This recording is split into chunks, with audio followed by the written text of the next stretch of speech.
de Venezuela. Bien, bienvenidos todos. Vamos a colocar los micrófonos en silencio, por favor. Creo que el hermano Alejandro ya lo colocó en silencio, la hermana Xiomara. Vamos a colocar el micrófono. Perfecto, muy amable. Entonces vamos a comenzar con la segunda clase introductoria del curso del estudio del Sermón de la Montaña en el contexto del Evangelio de Mateo. Entonces vamos a orar y vamos a conversar como quizás hasta las 9 y algo, 9:30 quizás. Entonces vamos a orar. Señor, muchas gracias por la bendición que nos das de poder estar en tu casa, en tu pueblo, reunidos para glorificar tu nombre. Gracias por darnos tu palabra, darnos este mensaje que ha dado vida eterna, nos ha dado esperanza. Guíanos para poder ponerla en práctica para la gloria de tu nombre. En el nombre poderoso de Jesucristo. Amén y amén. Bien. Estamos entonces, ya, algo ha pasado por aquí, algo. Ok, estamos en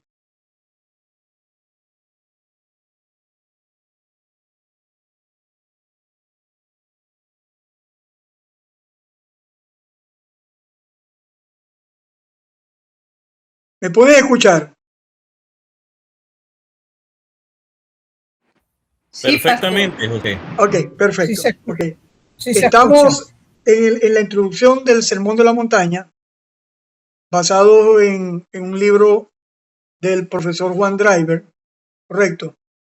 Él nos presenta el Sermón de la Montaña desde una perspectiva radical, desde la perspectiva de la reforma radical del siglo XVI o la llamada también reforma anabautista. Estos son los principios que estamos abordando y hoy vamos a continuar colocando el Sermón de la Montaña en el contexto del Evangelio de Mateo. Es importante que coloquemos en el contexto de Mateo.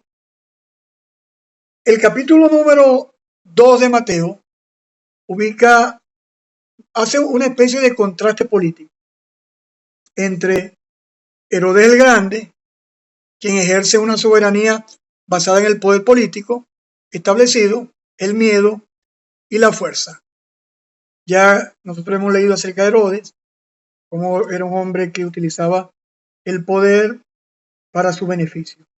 Correcto, él fue el que, por un capricho personal, ejecuta a Juan el Bautista. Pero resulta que el Evangelio de Mateo ubica a Jesús en el contexto no solamente de Herodes, sino también de la visita de los magos de Oriente.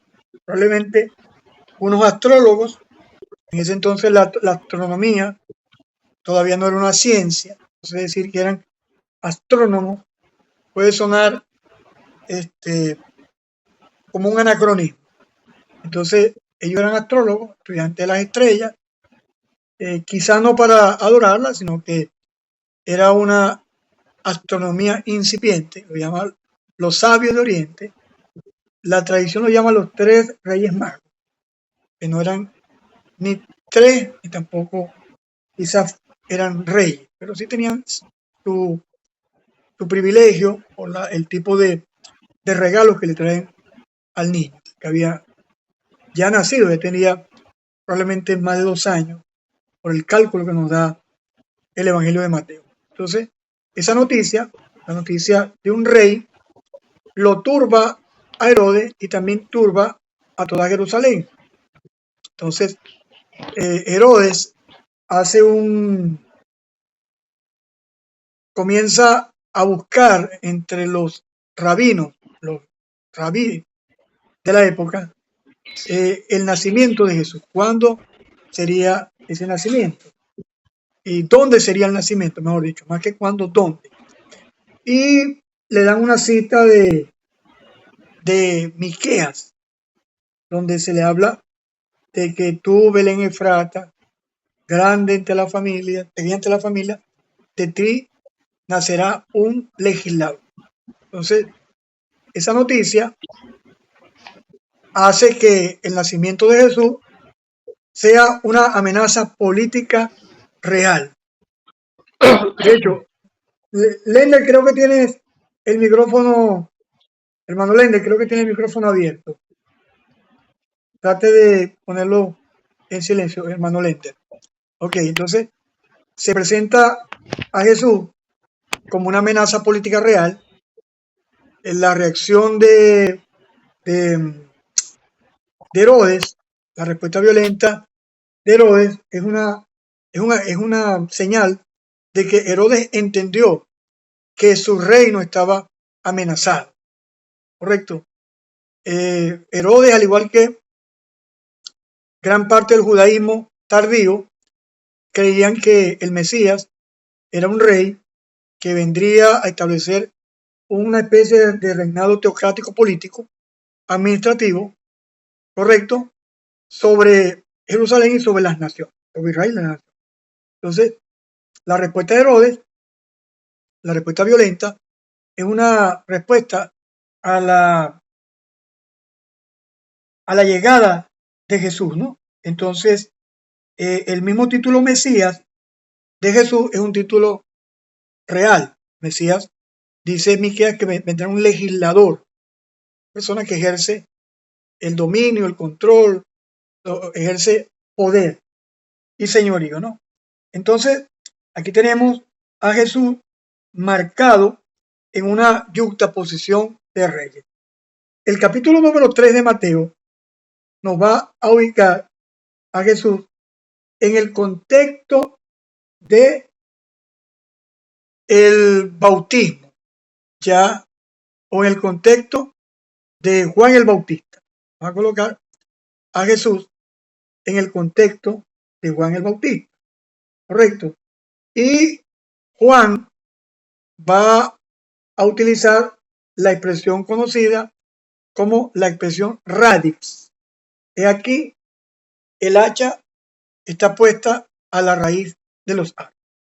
Todo árbol que no da fruto es cortado y echado al fuego. Así que en el caso de Mateo, Mateo ubica a Jesús en la predicación de Juan el Bautista. Y es interesante que, según Juan Driver, Jesús sigue la línea de los profetas del Antiguo Testamento. Y el mensaje de Jesús, en este caso, no es muy distinto al mensaje de Juan el Bautizador. Algunos lo llaman Juan el Purificador. Juanín el Purificador.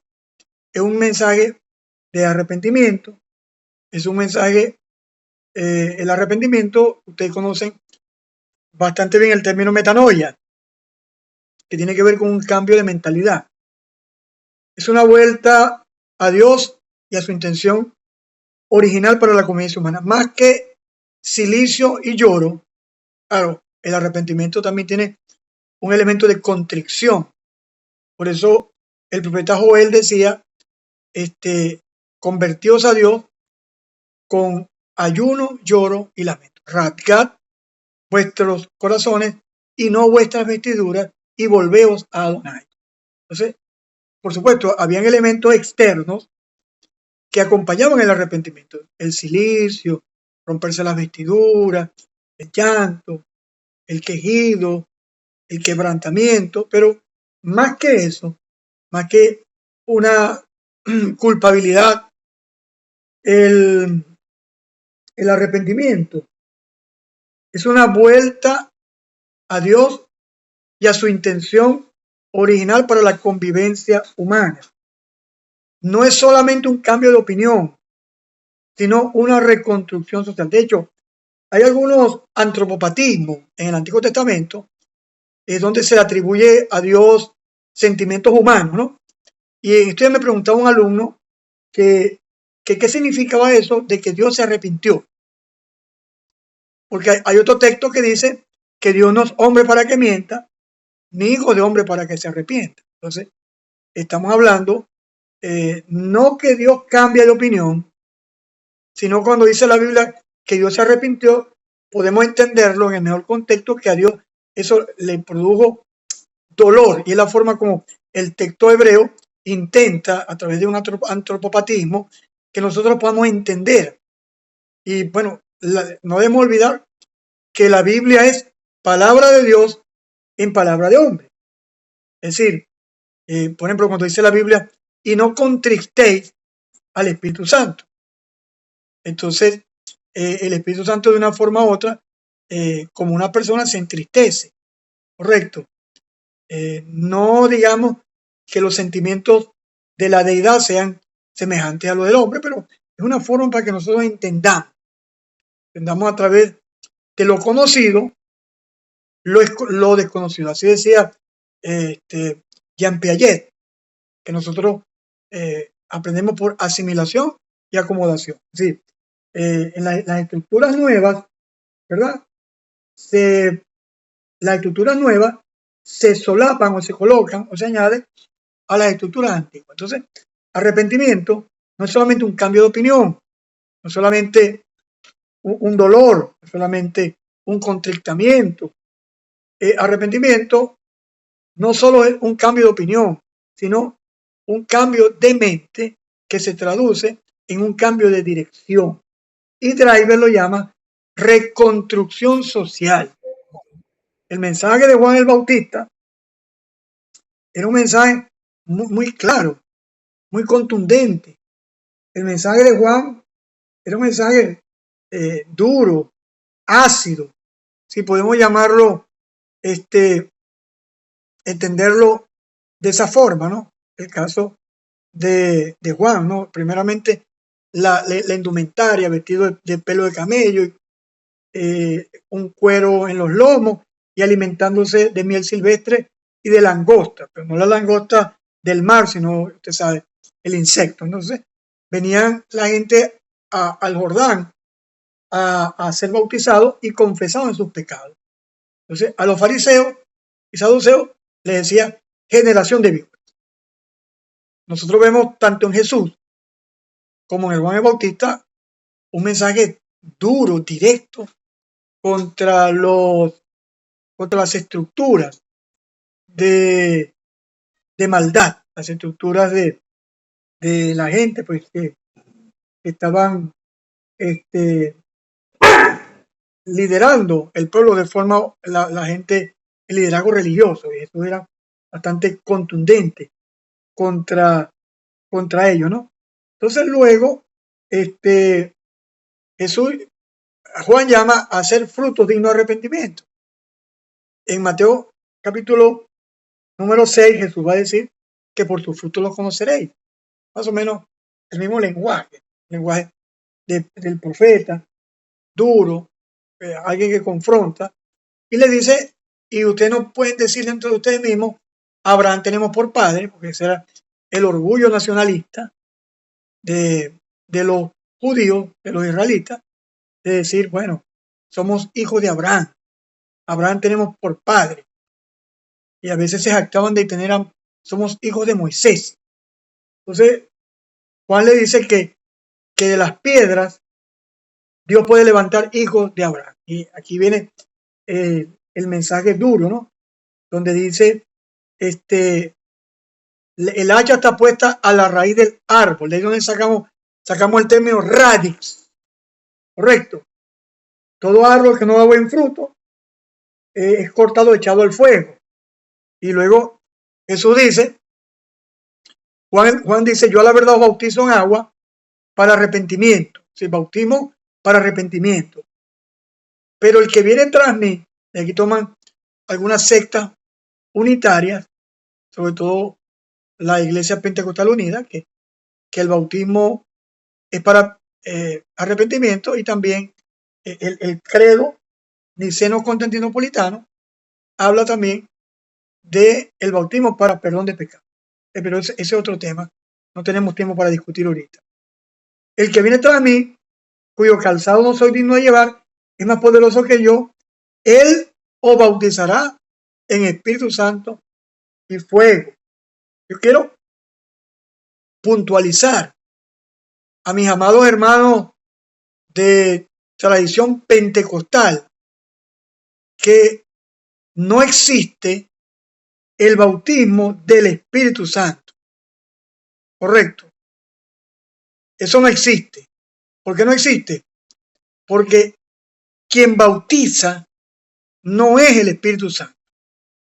Quien bautiza es Jesucristo, bautiza al creyente con el Espíritu Santo. Entonces, el agente es el pastor evangélico y el Espíritu y Cristo. El instrumento con el que se bautiza es el Espíritu Santo y el agua. Y el receptor del bautismo es en el caso el bautizando, y en este caso el creyente, bautizado en Espíritu Santo y fuego. Y aquí algunos grupos hacen distinción a dos bautismos. No, es un solo bautismo. Y bautismo con el Espíritu Santo y fuego son figuras que tienen que ver con la obra del Espíritu Santo. El aventador está en su mano, limpiará su era y recogerá el trigo en el granero y quemará la paja en fuego que nunca se apagará. Y interesante, ¿no? Que en la cita del Evangelio, si no me equivoco, el Evangelio de Lucas dice, con estas y otras palabras, Juan predicaba las nuevas noticias al pueblo. Así que nosotros, lamentablemente, te lo digo con mucha pena, hemos reducido el Evangelio al plan de salvación. Bueno, decimos que el Evangelio es ese plan de salvación tipo 4 leyes espirituales, evangelismo explosivo y unos cuantos métodos que hay por ahí, ¿no? Y también reducimos el mensaje del Evangelio a una predicación basada en los 4 evangelios. Yo les aseguro que el Evangelio es un mensaje mucho más amplio. El Evangelio tiene que ver con el mensaje del reino de Dios en la persona de Jesucristo, con todos los elementos que este conlleva y, como dice Juan Driver, esto tiene, mi hermano querido, tiene connotaciones sociales. ¿Por qué? Porque al pueblo se le pide compartir los recursos básicos con el necesitado. A los soldados dicen, ¿qué haremos los soldados? Jesús le dice, no extorsionéis y estén contentos con su paga. Y se le dice, bueno, se le dice a los publicanos también, ¿no? Que se le pide honradez y que rechacen la corrupción. Y a los soldados, la autoridad, se le pide que no extorsionen ni usen violencia para obtener dinero. Será un buen mensaje para los policías y funcionarios de seguridad del gobierno venezolano y de toda América Latina. Entonces, el mensaje del Evangelio es un mensaje radical, es un mensaje que llama a un cambio, no solamente interno. Eso es otra cosa, que hemos reducido el Evangelio a una simple introspección, que la persona se mira adentro y mira los defectos y le pide perdón a Dios. Es más, hemos reducido muchas veces la predicación a una invitación a recibir a Jesucristo. Por eso, desde las tribunas anabautistas, siempre insistimos, y espero no ser malentendido, bueno, aquí está la grabación por si acaso, que Jesucristo no es solamente un Salvador en el cual creer, sino un Señor al cual seguir. Por eso, los anabautistas hacemos mucho hincapié en seguir a Jesucristo, seguirlo a Él como, no solamente como maestro, no solamente como Salvador, sino la centralidad de la cena del Señor en la comunión universal de los santos.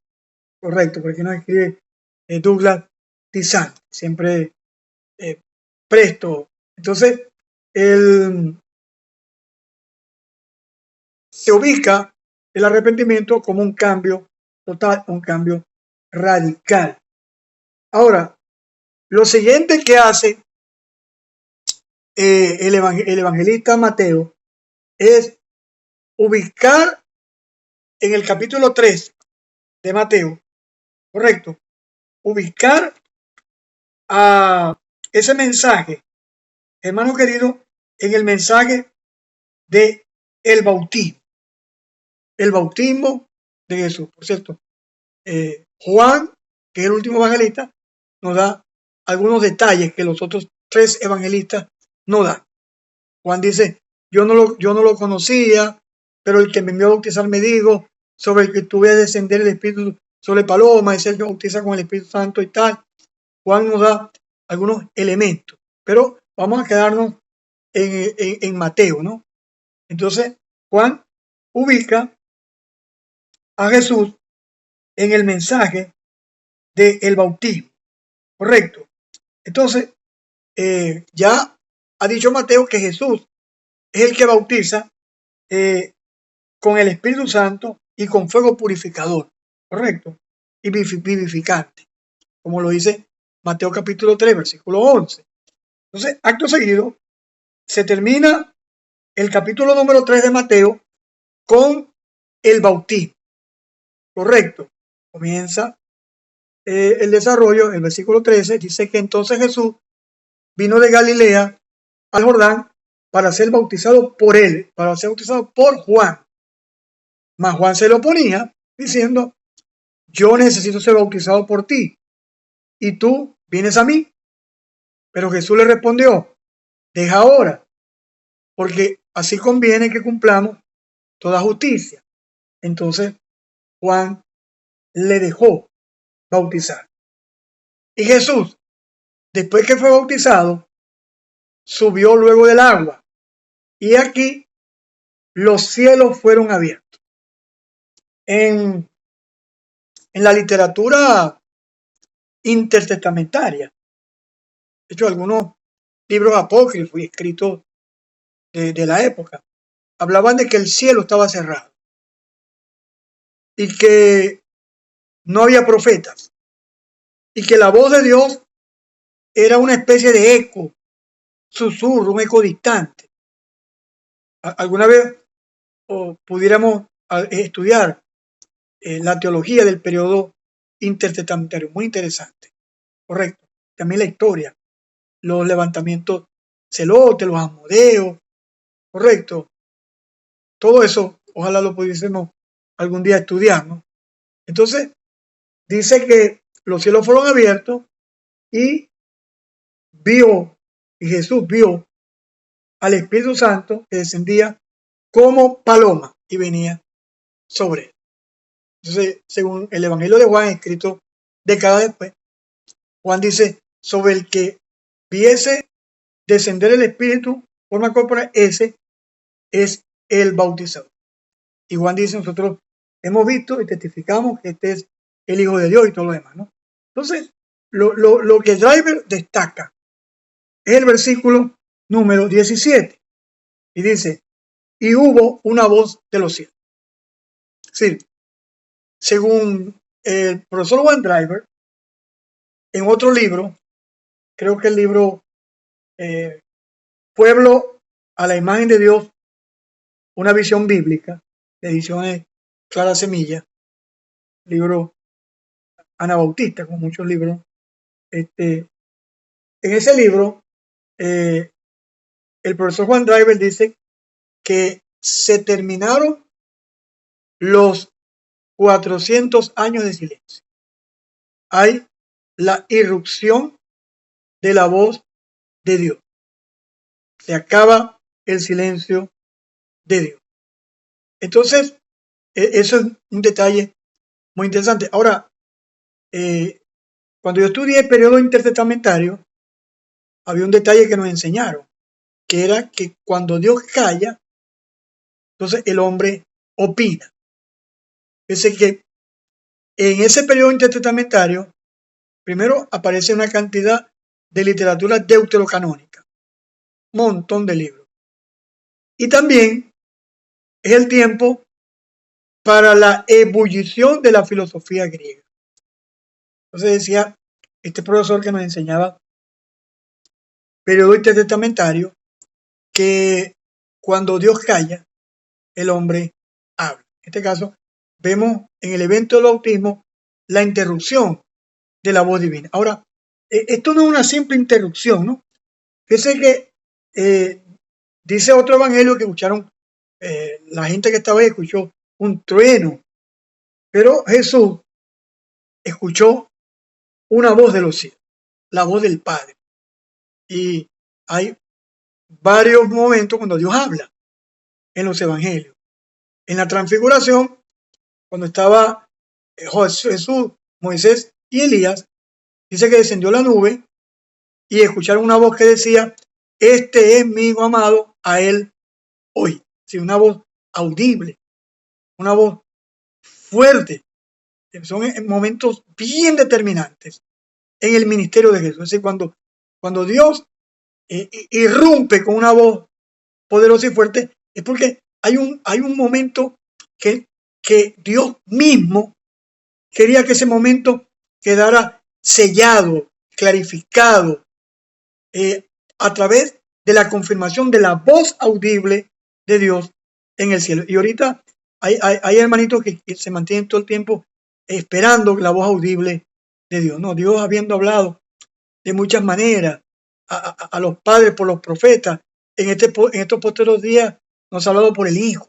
Dios nos habla hoy a través de, bueno, yo no niego que Dios me pueda hablar audiblemente, pero yo creo que Dios me habla a través de su Espíritu, y sobre todo me habla a través de la palabra profética más segura, que es la palabra de Dios, la Biblia, la Sagrada Escritura. Pero tenemos aquí el caso donde Dios habla rotundo, contundente, fuerte. Y este mensaje es un mensaje muy interesante, ¿no?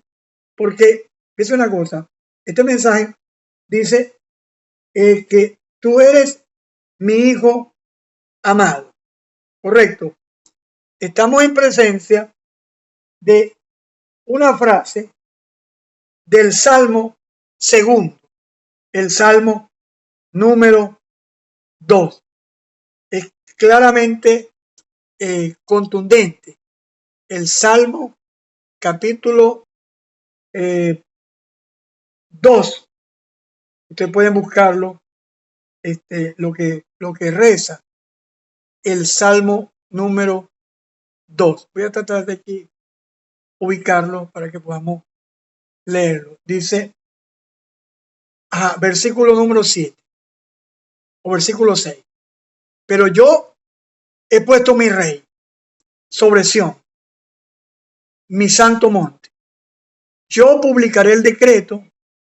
Adonai me ha dicho, mi hijo eres tú. Yo te engendré hoy. Pídeme y te daré por herencia las naciones. Como posesión tuya los confines de la tierra los quebrantarás con vara de hierro, como el alfarero los desmenuzará. Entonces, tenemos en la voz del cielo en el bautismo, la voz del cielo funde dos visiones del poder mesiánico. Lo primero es el Salmo número 2. Habla del Hijo que ejerce con poder, el Hijo que ejerce, domina con vara de hierro sobre las naciones, dominio real impuesto por la fuerza, el Mesías poderoso, el Mesías que esperaban los judíos. Ese era el presupuesto teológico que tenían los contemporáneos de Jesús en su tiempo, ese tipo de Mesías. Pero la segunda parte de esa voz que viene del cielo está en Isaías 42, lo que algunos comentaristas van a llamar los cánticos del siervo sufriente de el Señor. Los Isaías 42, una serie de canciones de la estructura poética de Isaías, los liberales hablan de el Deutero Isaías, del Proto Isaías, del Trito Isaías, pero no, sí, el Mesías prometido, correcto, pero esa era la mitad de la visión. Pero la segunda parte de la visión es la visión del siervo sufriente. Voy a tratar de a ver si le puedo compartir pantalla del texto bíblico. A ver si me ayuda. Aquí está. Voy a abrir mi eSword. Aquí está. Entonces, dice el texto: he aquí mi siervo, yo le sostendré, mi escogido, en quien mi alma tiene contentamiento. He puesto sobre él mi espíritu. Él traerá justicia a las naciones. No gritará, ni alzará su voz, ni la hará oír en las calles. No quebrará la caña cascada, ni apagará el pabilo que humeare. Por medio de la verdad te hará justicia. No se cansará, ni desmayará, hasta que establezca en la tierra justicia, y las costas esperarán su ley. Entonces aquí tenemos la otra parte: en quien mi alma tiene contentamiento. Así que tenemos acá una mezcla de visiones que generalmente no son tomadas en cuenta con mucha facilidad. Correcto, esas dos visiones. Entonces, el siervo que trae justicia por medio de la verdad, el servicio y el sacrificio voluntario del Mesías. Correcto. Ahora, Jesús tiene que tomar una decisión, aunque usted no lo crea. Usted me dirá: no, Jesús es Dios, es el eterno Dios. Que no sé. Jesús es Dios hecho hombre.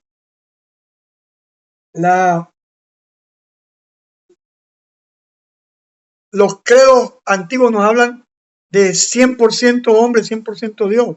Esa unión hipostática, las hipóstasis, la unión de dos naturalezas. Correcto. De ahí han surgido cantidad de herejías. Pero este no es el tema. Él tiene que tomar una decisión. Jesús debe decidir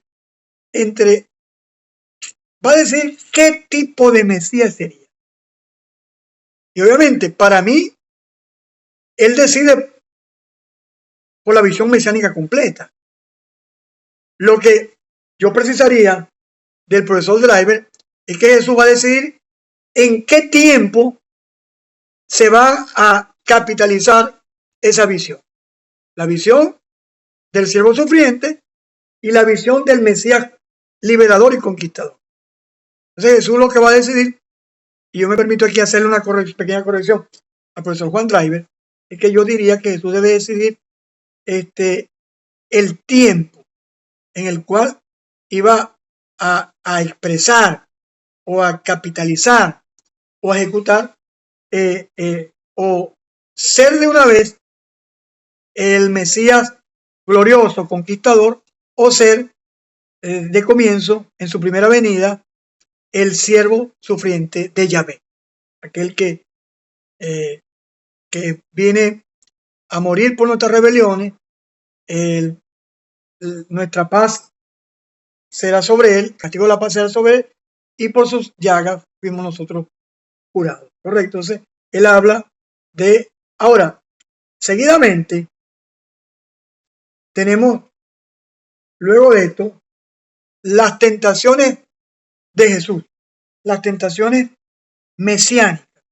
Esto estaría ya en el capítulo número 4 del Evangelio según San Mateo.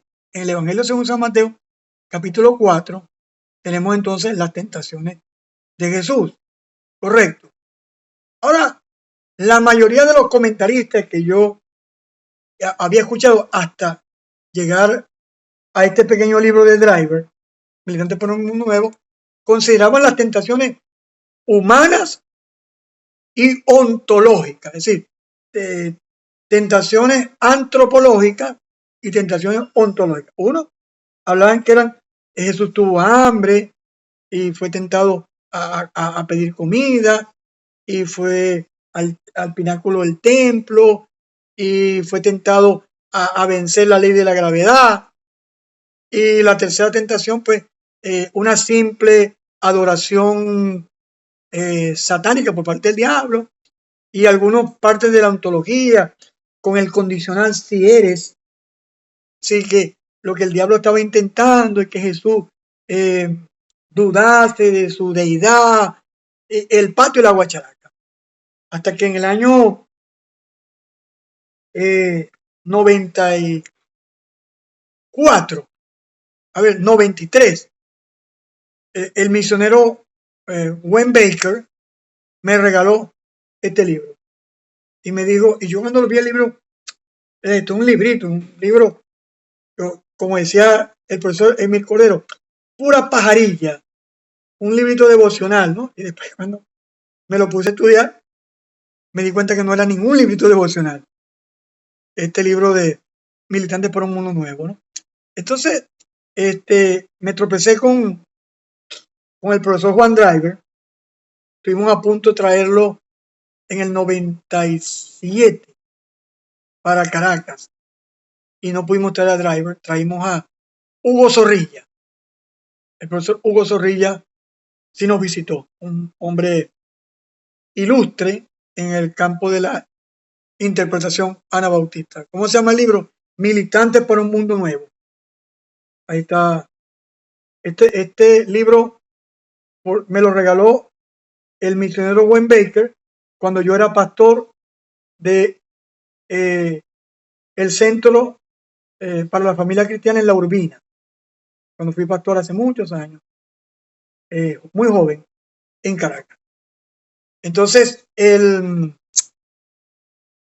autor Driver sitúa las tentaciones de Jesús no como tentaciones humanas solo, y tampoco con tentaciones mesiánicas. Es decir, las tres tentaciones, hermanos queridos, deben entenderse, hermanos míos, como opciones mesiánicas. Es decir, las tentaciones, más que al hambre de Jesús. Ajá, ese es correcto, hermana Beatriz, el que compartí en el chat. Ese libro, yo creo que usted pudo conocer a Wayne Baker, el misionero, y Wayne me lo regaló. Costó 180 bolívares. De los antiguos, a estos que tenemos ahora le quitaron 18 ceros, de los bolívares originales. En fin, para no llorar voy a seguir con el tema de entonces, más que tentaciones humanas, ontológicas, son opciones mesiánicas, ¿no? Entonces, la frase del tentador, si eres hijo de Dios, debe interpretarse no solamente en una relación metafísica, sino más bien en el sentido de su comisión mesiánica. Si tú eres el Mesías, tú eres el enviado, hijo de Dios, hijo de hombre, también son títulos que el Mesías tendría. Daniel utiliza el término hijo de hombre para referirse a la irrupción del Mesías, el Mesías príncipe, como lo llama Daniel, en la historia. Entonces, la primera tentación es una tentación que invita a hacer al Mesías un Mesías, yo lo he llamado, interpretando en las láminas, en mis láminas, en estas láminas, lo he llamado la tentación económica. Correcto. Le dice el diablo. Vino el tentador y le dijo, si eres hijo de Dios, di que estas piedras se conviertan en pan. Aquí tenemos la primera tentación, la tentación de ser un Mesías económico, la tentación de ser un Mesías populista, un Mesías que resuelve únicamente el hambre material sin transformar el corazón humano. Esta tentación, queridos, amados, hermanos en Jesucristo, esa tentación se repite, se va a repetir, mis hermanos queridos, en la alimentación, si no me equivoco, de los 5,000. Después que los alimentó, lo tomaron para hacerlo rey. Y él huyó a un monte. Correcto, es la misma tentación. También el discurso del pan de vida. Tenemos algunos atisbos, rasgos de esa tentación. Tenemos que en el discurso del maná, donde Jesús le dice, yo soy el pan del cielo, el que no come de mi carne y bebe de mi sangre no tiene parte conmigo. Y Jesús dijo, yo soy el pan que descendió del cielo. Entonces, a partir de ahí muchos discípulos dejaron de seguirlo. Un mensaje muy contundente. Correcto. Entonces, es la tentación de ser un Mesías populista. ¿Cuál es la respuesta de Jesús? La respuesta de Jesús le dice, él respondió y dijo, escrito está. Yo conversaba con unos hermanos estos días. Las tentaciones mesiánicas, Dostoyevski las explica magistralmente. Bueno, va a tener que pasarme ese libro, Douglas, pásame ese libro. Entonces, hay gente que dice, le predica el evangelio a la gente, le dice, como dice Mateo 3:24, como dice Juan 3:16, como dice Romanos 6:23. Hermano, esos nombres de los libros y esa numeración de la Biblia no es inspirada. Y eso no es palabra de Dios. Igual que los benditos subtítulos. La gente dice, vamos a leer la Biblia. Y comienza leyendo, Jesús alimenta a los 5,000. Ese es el subtítulo que algún grupo editorial le colocó a esa Biblia. Pero no es parte de la escritura. Y tampoco la numeración, creo que la numeración fue colocada en el siglo XVI, el siglo XV, no recuerdo ahorita cuando le colocaron la numeración a la Biblia. Y me gusta la forma como Jesús cita. Jesús no dice, bueno, como dice Deuteronomio, que tal, que no sé qué, no. Jesús dice, está escrito. Y por supuesto, nosotros sabemos que hace una cita de Deuteronomio, no solo de pan vivirá el hombre, sino de toda palabra que sale de la boca de Dios. Es decir, ¿cuál es la respuesta de Jesús a la pretensión del tentador de que Jesús sea un tentador económico, populista, que resuelva únicamente los problemas económicos o físicos del pueblo? La respuesta es que Jesús, en la cita que hace de Deuteronomio, rechazó la sugerencia porque Jesús veía que las verdaderas necesidades del hombre son más profundas. Y más adelante, cuando veamos en el Sermón de la Montaña, voy a spoileárselo, como dicen las hijas mías, adelantarle el mensaje. Jesús dice que que los gentiles buscan, están detrás de tales cosas. ¿Cuáles son esas cosas? Que comeremos, que beberemos o que vestiremos. Y Jesús le dice, mas buscad primeramente el reino de Dios y su justicia y todas las cosas me tendrán poniendo. Es decir, es la misma idea. Las necesidades más fundamentales, no como la pirámide de Maslow, este psicólogo humanista, que colocaba una pirámide ancha, las necesidades básicas, luego iba subiendo y el ápice era lo que llamaba Abraham Maslow las necesidades trascendentales. Entonces, según Maslow, ojalá yo no lo haya interpretado mal, pero Maslow decía que para satisfacer la cúspide o la parte superior de la pirámide, había que satisfacer las necesidades de abajo. Si yo no dudo de que las necesidades básicas sean importantes, comida, techo, alimentación, en fin, ¿no? Pero Jesús nos dice que las necesidades del hombre, hay necesidades mucho más profundas que el hombre. Esas necesidades no solamente son pan, sino la necesidad de la palabra de Dios. Por eso una bienaventuranza dice, dichosos los que tienen hambre y sed de justicia, porque ellos serán saciados. El hambre y sed será saciada. Y cuando en el discurso de la samaritana, Jesús declara, no es la comida la parte más necesaria de la vida, el poder creativo, sí. Ahorita vamos a leer este comentario que nos está dando nuestro hermano aquí. A ver, a mí siempre se me olvida dónde están los comentarios. Bueno, al final voy a tratar de leer los comentarios que tenemos aquí en clase. Ok. La tentación de ser un líder religioso, vistoso, es la segunda tentación. Y yo la he llamado la tentación religiosa.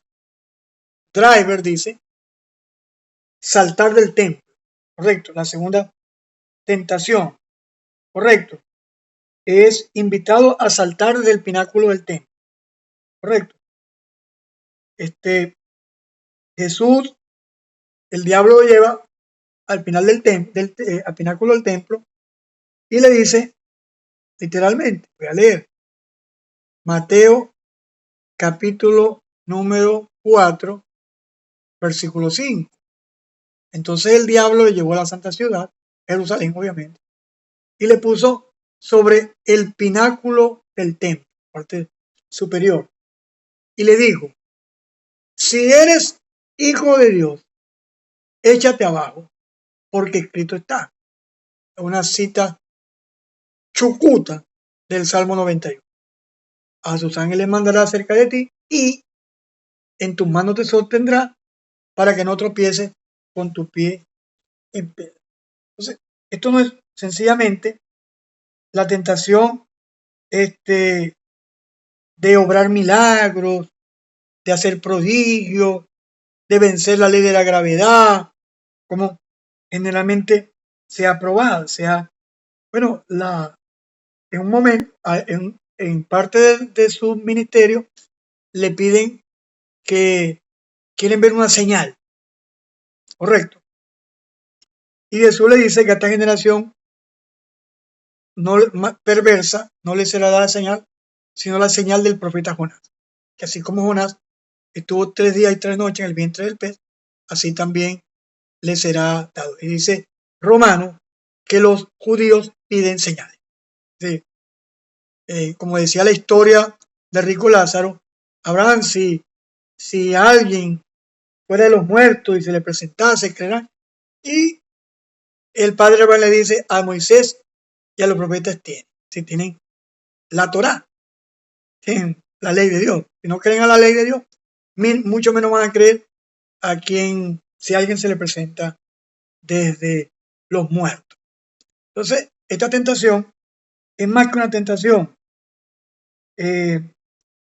Dice Malaquías, capítulo 3, versículo 1 al 4. Voy a leer este texto, voy a buscar el texto de Malaquías, correcto, capítulo 3, correcto, sería versículos, Malaquías, capítulo 3, versículo 1 al 4. Voy a tratar de compartir pantalla con ustedes. Malaquías, capítulo número 3, versículo 1 al 4. Aquí está. He aquí, yo envío mi mensajero, el cual preparará el camino delante de mí. y vendrá súbitamente a su templo el Señor, a quien vosotros buscáis, y el ángel del pacto, a quien deseáis vosotros, y aquí viene, ha dicho Adonai de los cielos. Entonces, se habla de una irrupción intempestiva, súbita, al templo. Ya el profeta Malaquías no los había dicho, correcto. Entonces, más que una violación de la ley gravitacional o la pretensión de querer hacerle un milagro para que creyeran en él, pues tenemos lo que llama Driver el golpe político religioso, forzar el reconocimiento de Dios mediante lo espectacular y el poder institucional, correcto. Bueno, los discípulos mantenían esos presupuestos teológicos en su tiempo. Muéstranos al Padre y te creeremos. Correcto. Los hermanos le pidieron que hiciera milagros en Nazaret. Correcto. Como que si Jesús fuera un mago. Y créeme, a veces mucho del movimiento neopentecostal es así. Que yo declaro, que yo amarro, que yo ato, que no acepto un no por señal, como que si Dios estuviera obligado a hacer exhibición de su poder. No, mi hermano.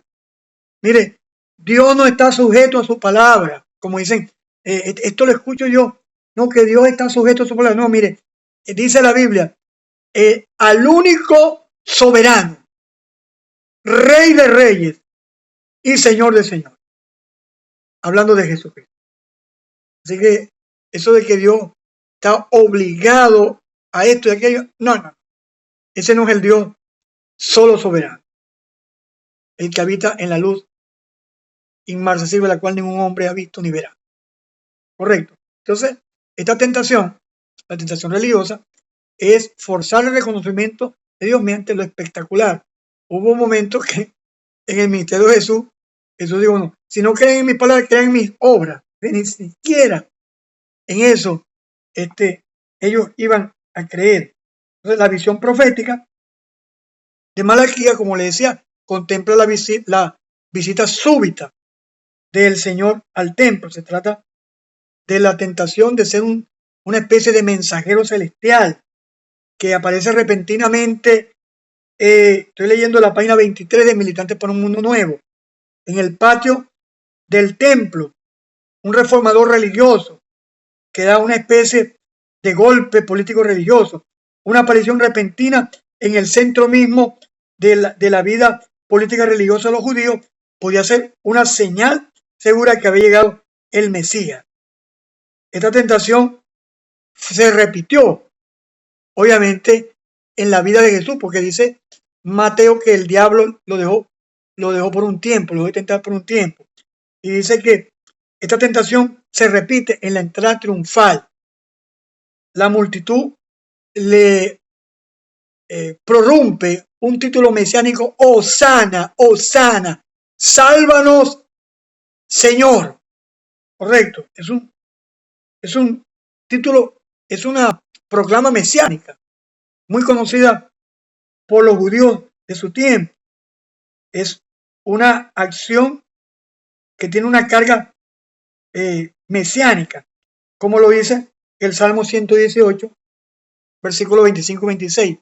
Sálvanos, Señor, hosana. Correcto. Trae liberación, la liberación política, administrativa, que traería el Mesías. Eso lo enseñan los salmos, ¿no?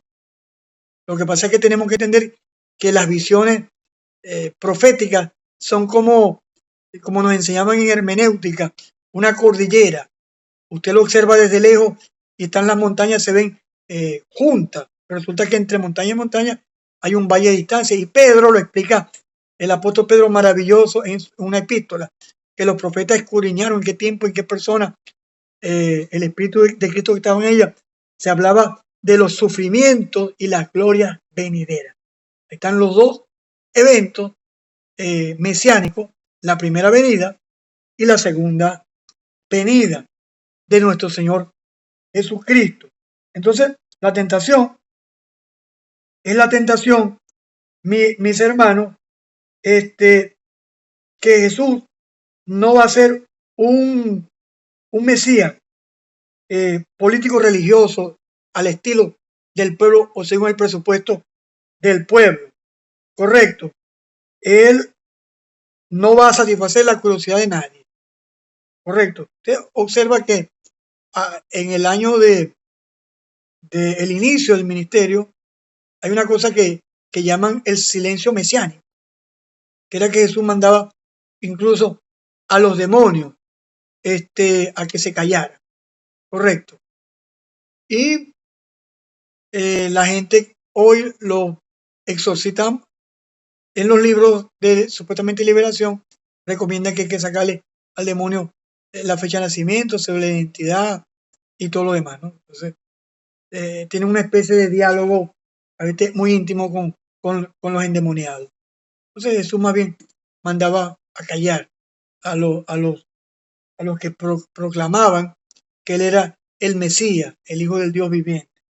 Entonces, la tercera tentación es una tentación que muchos reconocen el carácter mesiánico de la tercera tentación de Mateo.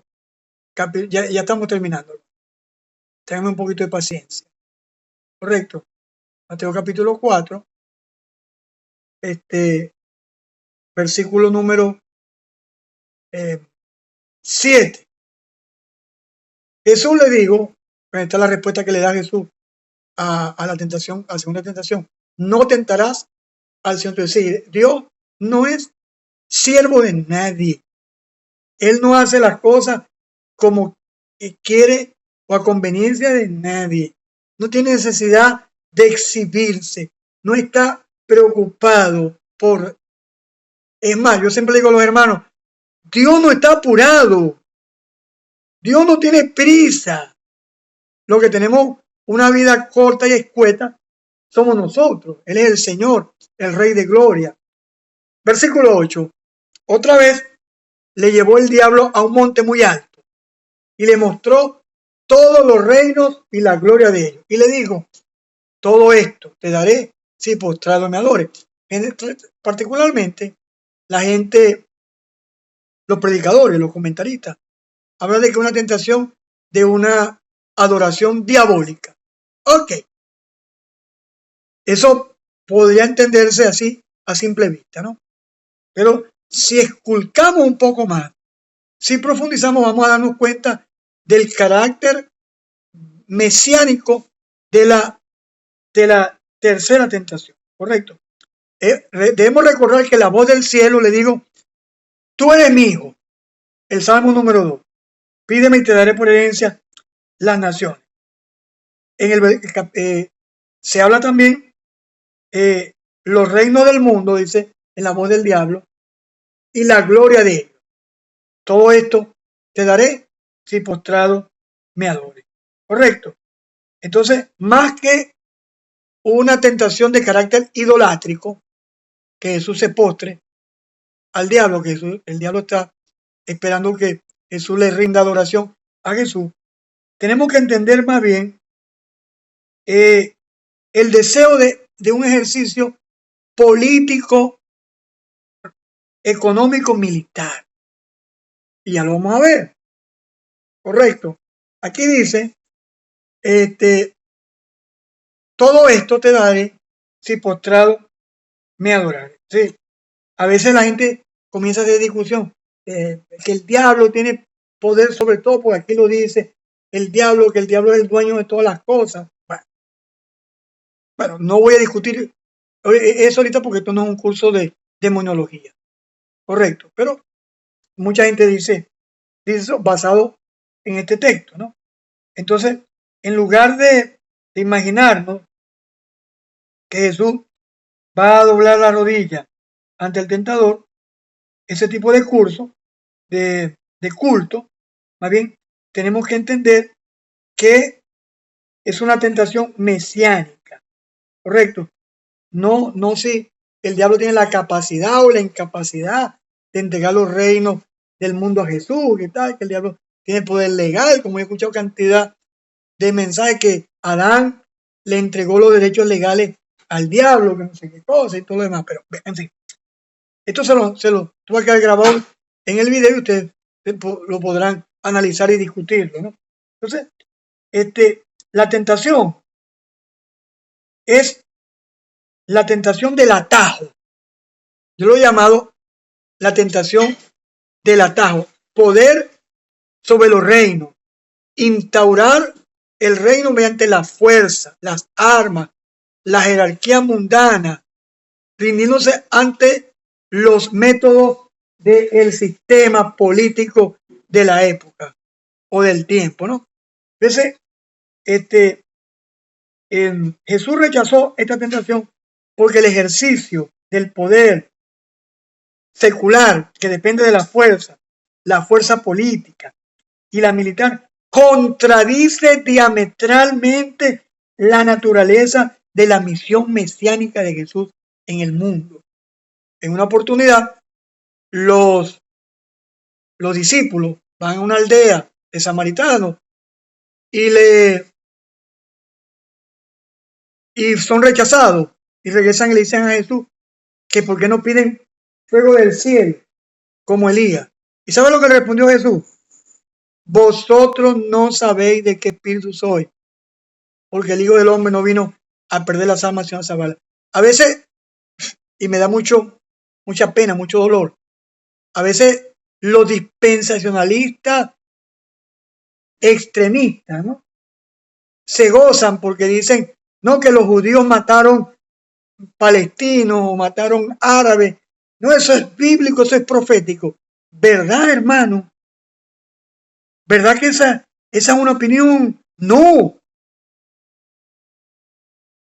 Esa opinión contradice el espíritu del evangelio que Jesús vino a traer sobre la tierra.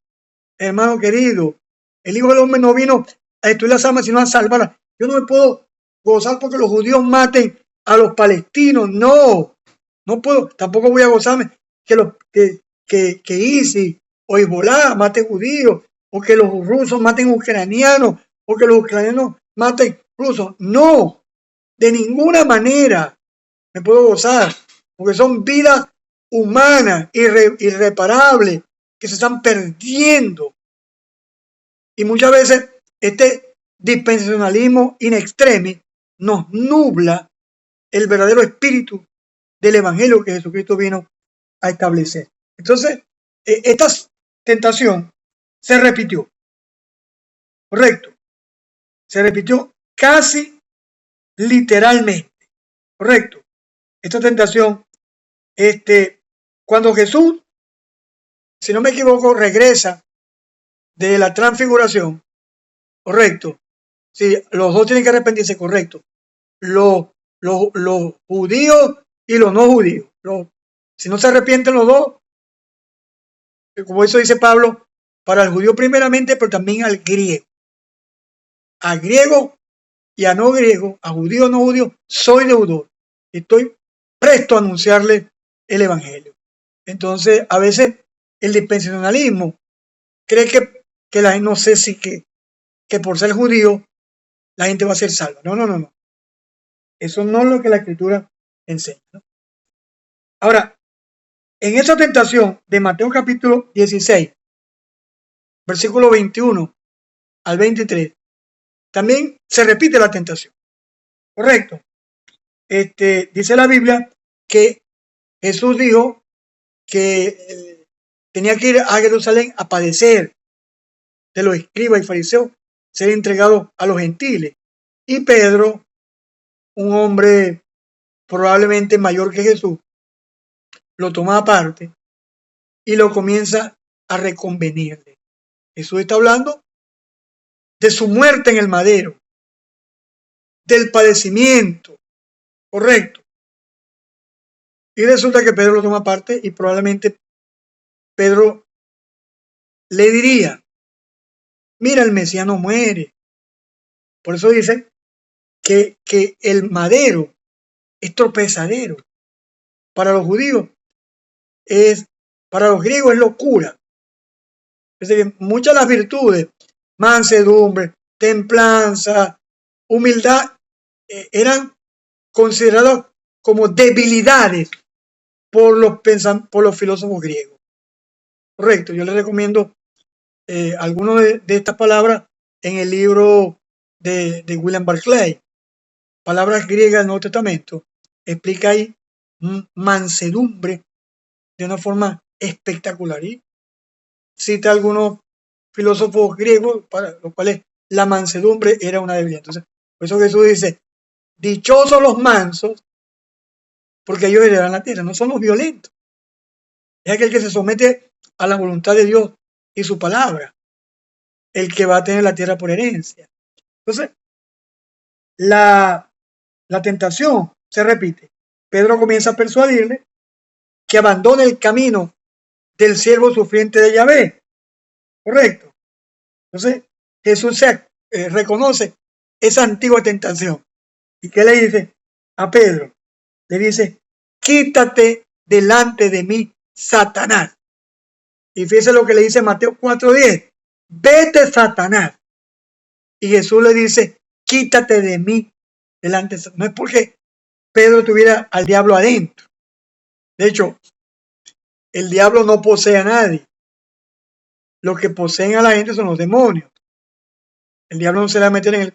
Cuando dice la Biblia que Satanás entró por corazón de Judas, es una expresión aramea, una expresión semítica, para entender que Pedro permitió que las ideas del diablo pudieran entrar a su mente y modificar su voluntad. Vete de mí, Satanás. Dice, apártate de mí, Satanás, porque no pones la mira en las cosas de Dios, sino en las de los hombres. Entonces, se repite la tentación. Pedro representa la misma invitación diabólica, que la misma tentación del desierto. Jesús la rechaza. Le dice, quítate o vete, porque escrito está, al Señor tu Dios adorarás y a Él solo servirá. Esta tentación también se repitió de una manera u otra en el Getsemaní, que viene Pedro y le arranca la oreja al siervo de Malco. Malco, el siervo del sumo sacerdote. Y Jesús le dice, mira, yo puedo pedir más de 12 legiones de ángeles. Correcto. Entonces, es la tentación del pensamiento esenio, de la batalla apocalíptica al final de los tiempos, entre los hijos de la luz y los hijos de la oscuridad. Una batalla apocalíptica al fin de la historia, correcto, para la imposición del reino de Dios a la fuerza. Y esa batalla también estaba en la mente de los judíos, sobre todo de los herederos de los macabeos, del pensamiento de intentar lograr la autonomía administrativa de la tierra, digamos, santa, por decir así. Entonces, Jesús rechaza esta tentación, correcto, esa visión nacionalista, el poder sobre los reinos, instaurar el reino mediante la fuerza, las armas, la jerarquía mundana, rindiéndose ante los métodos del sistema. Hermano, me he pasado por mucho tiempo. Voy a dejarlo hasta aquí.